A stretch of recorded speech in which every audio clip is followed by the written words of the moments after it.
Salam sigap dan shalom. Renungan kita pada hari ini, Minggu 8 Mei 2022, berjudul Siapa yang bertobat akan hidup.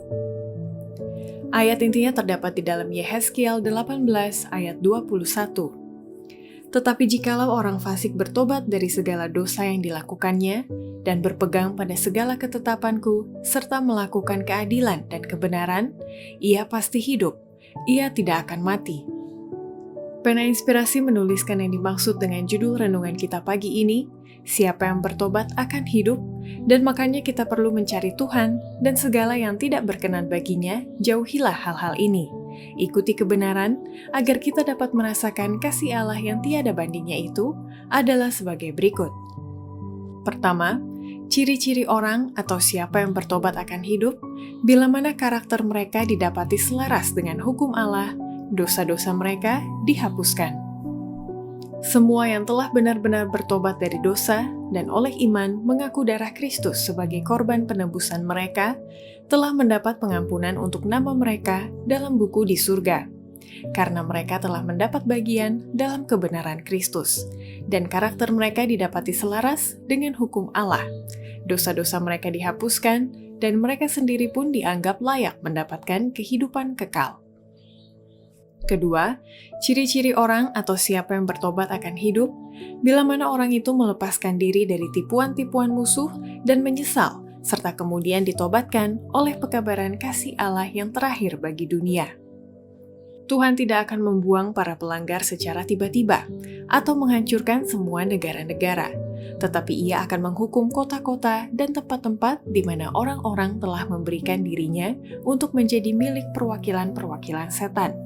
Secara hukum, kota-kota dari bangsa-bangsa akan menghadapi kemarahan Tuhan. Akan tetapi, mereka tidak akan dihukum secara berlebihan, karena beberapa jiwa akan melepaskan diri dari tipuan-tipuan musuh dan akan menyesal kemudian ditobatkan.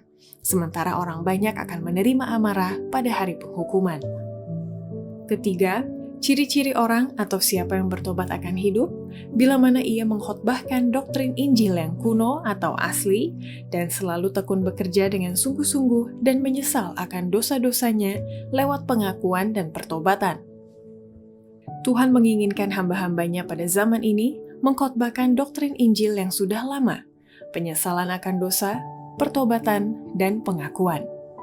Kita menginginkan khotbah-khotbah yang bersifat kuno, kebiasaan-kebiasaan yang bersifat kuno, para bapak dan ibu yang bersifat kuno di Israel.